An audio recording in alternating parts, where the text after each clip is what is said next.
ഇനിയും പറഞ്ഞറിയിക്കാനാകാത്ത അനുഭൂതിയും ഗൃഹാതുരതയുമാണ് മഴ മനസ്സിൽ ജനിപ്പിക്കുന്ന ആദ്യ വികാരം. പ്രണയത്തിനും വിരഹത്തിനും ദുഃഖത്തിനും സന്തോഷത്തിനും ഒരുപോലെ അകമ്പടി പോകാൻ മഴയ്ക്കല്ലാതെ മറ്റെന്തിനാകും? ആർത്തു പെയ്യുന്ന മഴയത്തും നനയാത്ത ചേമ്പിലകളെ അത്ഭുതത്തോടെ നോക്കി നിന്ന ഒരു കാലം. ആ ചേമ്പിലകളിലിട്ട് മഴത്തുള്ളികളെ ഉരുട്ടിക്കളിച്ച് അതിൻ്റെ സ്ഫടിക നിർമ്മലമായ ലാവണ്യം കണ്ട് അതിശയിച്ചു നിന്ന ഒരു കാലം. എല്ലാ അടയാളപ്പെടുത്തലുകൾക്കും അപ്പുറമാണ് മഴ. മഴയിൽ അലിഞ്ഞു ചേർന്നതാണ് ഈ മലയാളക്കര. ചിലർക്ക് മഴ പ്രണയമാണെങ്കിൽ ഇവിടെ കണ്ണൂരിൽ മഴ ദൈവിക സാന്നിധ്യമാണ്. ഭക്തിയുള്ളവരും ഇല്ലാത്തവരും വിശ്വസിക്കുന്ന ഒരു ചൊല്ലുണ്ട് കണ്ണൂരിൽ: കൊട്ടിയൂരപ്പൻ്റെ വൈശാഖോത്സവത്തിന് മഴ പെയ്തിരിക്കും. മഴയും പുഴയും കാടും ഇഷ്ടദൈവവും ഒത്തുചേരുന്ന ഒരിടമുണ്ടെങ്കിൽ അത് ഈ ഭൂമി മലയാളത്തിലെ കൊട്ടിയൂരമ്പലമാണ്. മഴയിൽ അലിഞ്ഞു ചേർന്ന ഒരു യാത്രയുടെ വിശേഷങ്ങളാണ് ഇന്ന് പറയാനുള്ളത്. ഞാൻ Manu Simon Philip. Welcome to flamingo Roots.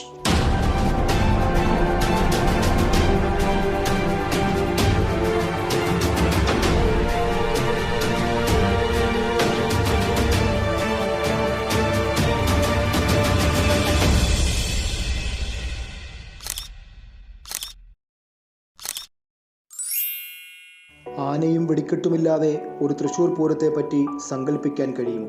അതുപോലെയാണ് മഴയും മഞ്ഞുമില്ലാത്ത കൊട്ടിയൂർ ഉത്സവം. വൈശാഖോത്സവം മഴക്കാലത്തായിരിക്കും.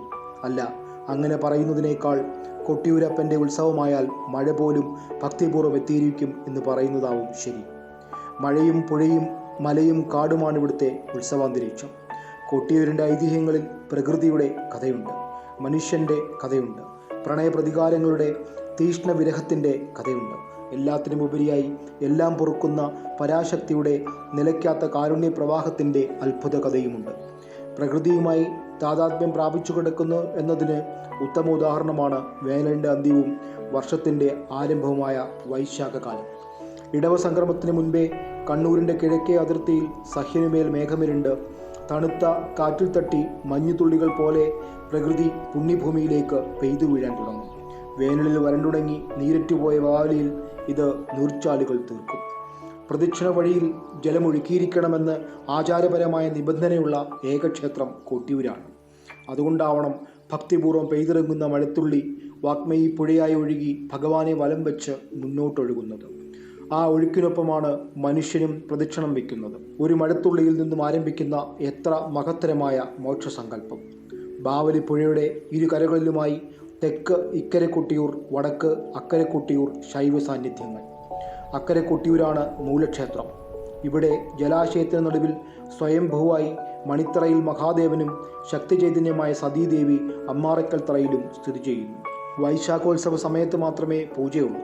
ബാക്കി കാലത്ത് ഇക്കരെ കൊട്ടിയൂരിലാണ് ഭഗവാൻ സന്നിഹിതനായിരിക്കുക. ഈ കാലത്ത് അക്കരെ കൊട്ടിയൂരിലേക്ക് ആർക്കും പ്രവേശനമുണ്ടാവുകയില്ല. ഉത്സവ സമയത്ത് ഇക്കരെ കൊട്ടിയൂരിലും പൂജയുണ്ടാകില്ല. പെയ്തിറങ്ങുന്ന മഴത്തുള്ളികൾ പോലെ 1000 കഥകളുണ്ട് കൊട്ടിയൂരിന് പറയാൻ. ദക്ഷയാഗ ഭൂമിയാണ് കൊട്ടിയൂരെന്നാണ് ഐതിഹ്യം. പിതാവ് നടത്തുന്ന യാഗത്തിലേക്ക് ക്ഷണിക്കാതെ എത്തിയ ദാക്ഷായണിയെ ദക്ഷൻ അപമാനിച്ചു. അപമാനിതയായ ദേവി യാഗാഗ്നിയിൽ സ്വയം ദഹിച്ചു. ഇതിൽ കലിപൂണ്ട പരമശിവൻ വീരഭദ്രനെയും ഭൂതഗണങ്ങളെയും അയച്ച് യാഗശാല തകർക്കുകയും ദക്ഷൻ ഉൾപ്പെടെയുള്ള യാഗസഭയെ വകവരുത്തുകയും ചെയ്തു. ഭഗവാന്റെ കൽപ്പന പ്രകാരം വീരഭദ്രൻ ദക്ഷൻ്റെ തലയറുത്തു. ബ്രഹ്മാവിൻ്റെയും വിഷ്ണുവിൻ്റെയും യാചന കേട്ട് ദക്ഷനെയും മറ്റും ജീവിപ്പിച്ച ശിവൻ യാഗം പൂർത്തിയാക്കിയെന്നും യാഗഭൂമിയിൽ സ്വയംഭൂവായി പരിണമിച്ചെന്നുമാണ് ഐതിഹ്യം. കൊട്ടിയൂരിനും അതിനു ചുറ്റുമുള്ള മറ്റ് സ്ഥലനാമങ്ങളും ദക്ഷ പ്രജാപതിയുടെ യാഗത്തിൽ നിന്നും ഉണ്ടായതാണ്. ത്രിമൂർത്തികൾ കൂടിച്ചേരുന്ന സ്ഥലമായതിനാൽ ലഭിച്ച കൂടിയൂർ എന്ന പേരിൽ നിന്നാണ് കൊട്ടിയൂർ ഉണ്ടായതത്രേ. സതീദേവി യാഗത്തിന് പോകും വഴി ക്ഷീണം കൊണ്ട് വിശ്രമിച്ച പാറയാണത്രേ ക്ഷീണപ്പാറ. അത് പിന്നീട് ലോപിച്ച് ചാണപ്പാറയായി എന്നും, ദേവി കണ്ണീർ പൊഴിച്ച സ്ഥലം കണ്ണീർച്ചാലായെന്നും, പിന്നീട് കണിച്ചാറായെന്നും, കാളകളെ പൂട്ടിയ സ്ഥലം കേളകമെന്നും, യാഗസ്ഥലം എത്തിയോ എന്നറിയാൻ നോക്കിയ സ്ഥലം നീണ്ടു നോക്കിയായി എന്നും, ദേവി മന്ദം മന്ദം നടന്ന സ്ഥലം മന്ദഞ്ചേരിയായെന്നും പറയപ്പെടുന്നു. കൊട്ടിയൂരിൻ്റെ വൈശാഖോത്സവം മനുഷ്യനെ പഠിപ്പിക്കുന്നതും ഓർമ്മിപ്പിക്കുന്നതും പ്രകൃതിയിൽ അലിഞ്ഞ് പ്രകൃതിയെ അറിഞ്ഞ് ജീവിക്കാനാണ്. ബാവലിപ്പുഴയും ഇടബാവലിയും കടന്നു വേണം സ്വയംഭൂ കുടികൊള്ളുന്ന അക്കരെ കൊട്ടിയൂർ ദേവസന്നിധിയിലേക്ക് എത്താൻ. ഇക്കരെ കൊട്ടിയൂരിൽ എത്തുമ്പോൾ തന്നെ മനം കുളിർപ്പിക്കുന്ന വനഭംഗിയും മലകളും പുഴയുമാണ് ദേവസന്നിധിയിലേക്ക് നമ്മെ നയിക്കുന്നത്. ഏതോ തപോവനത്തിലെത്തിയ പ്രതീതി. ആയിരങ്ങൾ ഒഴുകിയെത്തുമ്പോഴും ഒരു ഉത്സവത്തിൻ്റെ ബഹളങ്ങളില്ലാതെ, വർണ്ണവിളക്കുകളില്ലാതെ, വെടിക്കെട്ടും ആട്ടവുമില്ലാതെ, പാട്ടുമില്ലാതെ ശാന്തമായ മനസ്സോടെ ഭഗവാനെ തൊഴുതുമടങ്ങാൻ കഴിയുന്ന പുണ്യഭൂമി. ഓരോ അണുവിലും തുടിക്കുന്ന ഈശ്വര ചൈതന്യം നിറഞ്ഞു നിൽക്കുന്ന ദൈവങ്ങൾ സംഗമിച്ച പുണ്യഭൂമി. അതാണ് കൊട്ടിയൂർ തീർത്ഥാടനത്തിൻ്റെ പ്രാധാന്യം. വൈദ്യുതി വെളിച്ചമല്ലാതെ ആധുനികതയുടെ മറ്റൊന്നും കൊട്ടിയൂരിലില്ല. ഉത്സവം കഴിയുന്നതോടെ പ്രകൃതിയിൽ ലയിച്ചു ചേരും വിധമാണ് ഇവിടുത്തെ നിർമ്മാണങ്ങളെല്ലാം. കാട്ടുകല്ലുകൾ പെറുക്കിക്കെട്ടിയുണ്ടാക്കിയ മണിത്തറ മേയുന്നത് കാട്ടിൽ നിന്ന് കിട്ടുന്ന ഞെട്ടിപ്പനയോല കൊണ്ടാണ്. ഭഗവാന് നേദ്യമൊരുക്കാനും അന്നദാനത്തിനും കാട്ടിൽ നിന്ന് ലഭിക്കുന്ന കല്ലുവാഴ ഇലകളാണ് ഉപയോഗിക്കുക. ഉത്സവത്തിന് മുന്നോടിയായുള്ള നീരെഴുന്നള്ളത്തിന് ബാവലി തീർത്ഥം കൊണ്ടുവരുന്നത് കൂവയിലയിലാണ്. ബാവലിപ്പുഴയുടെ കരയിൽ ഇതിനായി കൂവപ്പാടം തന്നെയുണ്ട്. പർണശാലകളും കയ്യാലകളും കെട്ടിയൊരുക്കാൻ കവുങ്ങിൻ നാരുകളും ഓലകളും മാത്രമേ ഉപയോഗിക്കൂ. പർണശാലകൾ എന്ന് കരുതുന്ന 32 കയ്യാലകളാണ് ഉത്സവകാലത്ത് തിരുവഞ്ചിറയ്ക്ക് ചുറ്റും കെട്ടിയൊരുക്കുന്നത്. പണ്ടുകാലത്ത് ഇവ മേഞ്ഞിരുന്നത് കാട്ടിലെ ഓടയിലകൾ കൊണ്ടായിരുന്നെങ്കിൽ ഇന്ന് അവയുടെ ലഭ്യത കുറഞ്ഞതിനാൽ തെങ്ങോലകൾ മെടഞ്ഞാണ് മേയുന്നത്.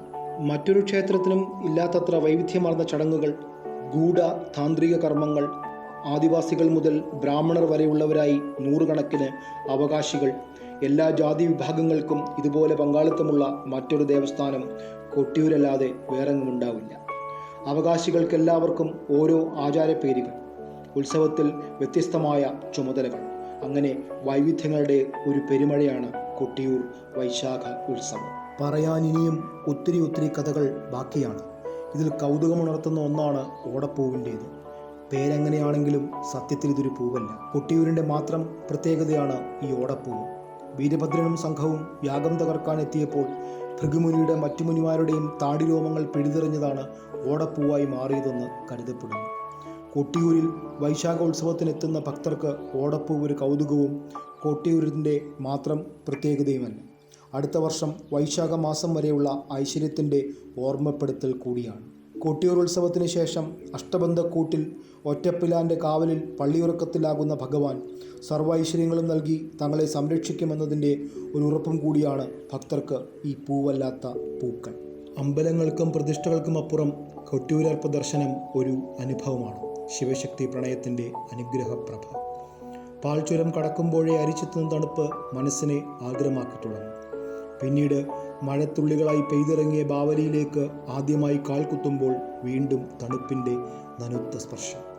പതിയെ ബാവലിയോടൊപ്പം നടന്ന് തിരുവഞ്ചിറ ചുറ്റുമ്പോൾ പാദവും മനസ്സും ഒരുപോലെ ശുദ്ധമാകും. കാല് നനഞ്ഞ് മണ്ണിൽ ചവിട്ടി നിന്ന് മണിത്തറയിൽ സ്വയംഭൂവായിരിക്കുന്ന തേവരെ തൊഴുതുമ്പോൾ അറിയാതെ അടഞ്ഞു പോകുന്ന കണ്ണുകളിലേക്കെത്തുന്ന ശിവശക്തി പ്രണയത്തിൻ്റെ അനുഗ്രഹപ്രഭയിൽ ഒരു നിമിഷം നമ്മളറിയാതെ അലിഞ്ഞില്ലാതാകും. ഇതുതന്നെയാണ് കൊട്ടിയൂരെന്ന അനുഭവം. കേരളത്തിലെ ഏറ്റവും അപൂർവമായ ഒരു ക്ഷേത്ര സംവിധാനത്തിൽ നിന്നും സഹയാത്രികൻ യൂട്യൂബ് ചാനലിനൊപ്പം ഫ്ലെമിംഗോ റൂട്ട്സും മടങ്ങുകയാണ്.